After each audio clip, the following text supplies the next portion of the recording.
As I remember, Adam, it was upon this fashion bequeathed me by will but 4,000 crowns. And as thou sayest, charge my brother on this blessing to greet me. There begins my sadness. My brother Jacques, he keeps at school, and report speaks goldenly of his profit. For my part, he keeps me rustically at home, or to say more properly, stays me here at home, unkept. For call you that a gentleman of my birth differs not from the stalling of an ox. His horses are bred better, for that they are fair at their feeding. They are taught to manage, and to that end, riders daily higher. But I, his brother, gain nothing under him but growth, for the which his animals on his dunghills are as much around him as I. Besides, there's nothing that he so plentifully gives me, that something that nature gave me, his countenance seems to take from me. He lets me feed from his hives, bars me the place of a brother, and as much in him lies, mine's my gentility with my education. This is it, Adam, that grieves me, and the spirit of my father, which I think is within me, begins to mutiny against this servitude. I will no longer endure it, though I know no wise remedy how to avoid it. Yonder comes my master, your brother. Go apart, Adam, and thou shalt hear how he will shake me up.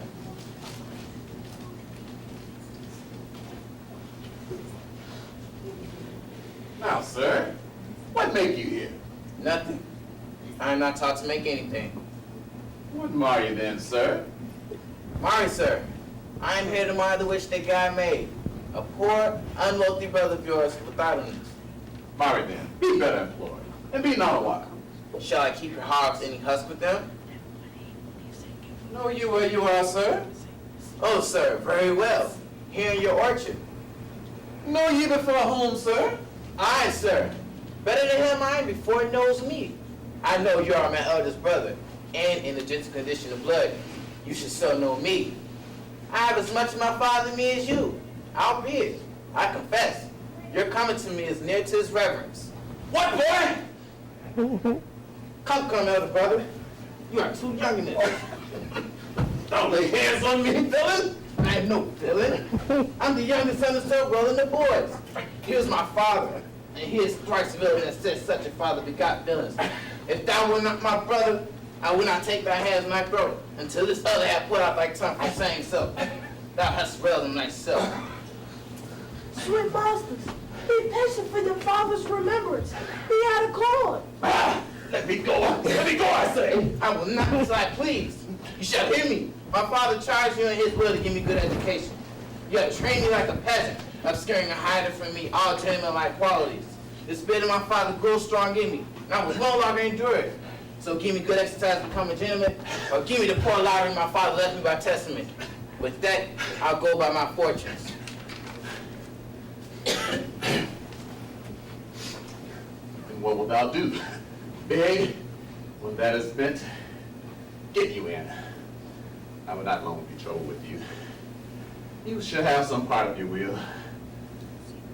Leave me, I pray thee. I will no further offend you than becomes me for my good. Get me with him, you old dog. Is old dog my reward, sir?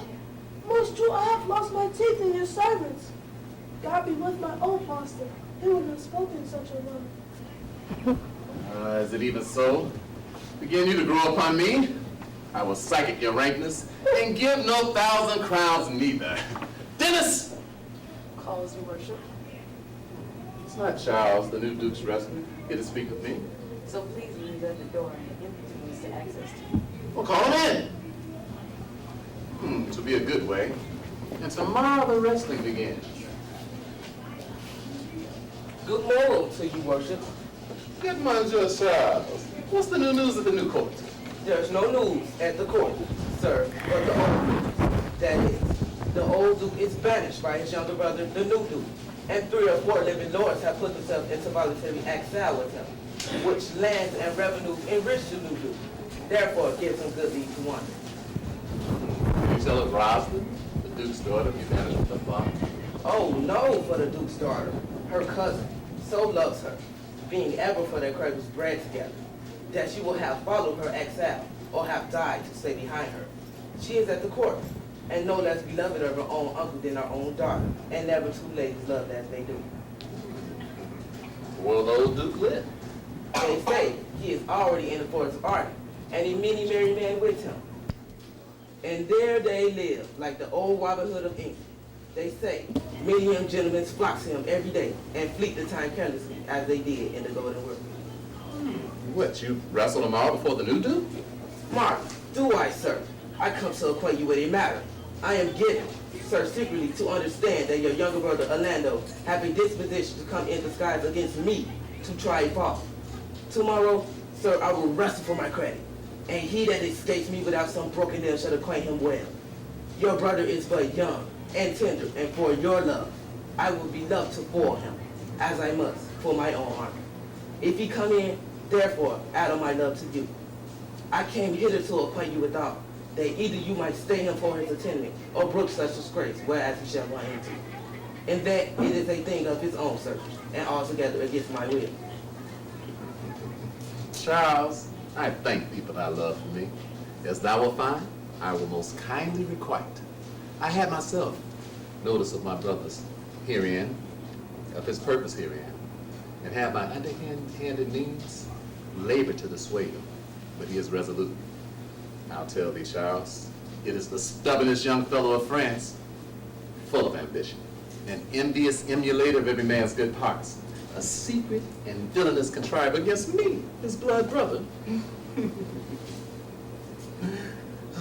Use thy discretion, or as thou dost him any slight disgrace, or if he do not mightily grace himself upon thee, he will practice against thee by poison, entrap thee by some treacherous device, and never leave thee until he have taken thy life by some indirect means or other. For I assure thee, it is almost with tears I speak it, there is not one so young and so villainous this day living. I speak but brotherly of him. But I should anatomize unto thee as he is, for I must blush and weep, and thou must look pale and wonder. I am hardly glad I came hither to you. If he come tomorrow, I'll give him his payment. If he ever go for prize more, I'll never rest for prize more. And so God, keep your worship. Farewell, good child. Now I will stir this gangster, for I hope to see an end of him. For my soul, yet I know not why, hates nothing more than he. He is yet gentle, and never schooled, yet well learned, full of noble advice, of all sorts enchantingly beloved, and that indeed so much in the heart of the world, and especially of my own people, that I am altogether misprized. But it shall not be so long. This wrestler shall clear all. Nothing remains but I kindle the boy thither, which now I shall go about.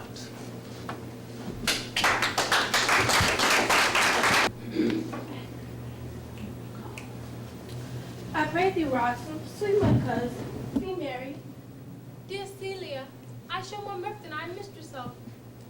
Unless you can teach me to forget a banished father, you must not learn me to remember any extraordinary pleasures. Herein I see that loves me not, with the full weight that I love thee. If my uncle, thy banished father, had banished thy uncle, the Duke my father would have been still with me. I could have taught my love to forget thy father for mine. If the truth of my father were so righteously tempered as mine is to thee. Well, I will forget the condition of my state to rejoice in yours. You know my father hath no child but I. When he dies, thou shalt be his heir. For what he hath taken away from thee, from thy father perforce, I will render thee again in affections. By my honor, I will. And when I break thy oath, let me turn monster. Therefore, my sweet Rose, my dear Rose, be married. From henceforth I will, cuz, and devise sports. Let me see. What think you of falling in love? Marry, I pray thee, to make sport withal. But love no man in good earnest, nor no further in sport, neither than in safety of a poor flesh. Thou mayest in honor come off again. What shall be our sport then? Bonjour, Monsieur Le Duc. What's the news? Fair princess, you have lost much good sport. Sport? Of what color? What color? Madam, how should I answer you? As wit and fortune will. Good wrestling, ladies. Let us see it, cuz. Come on.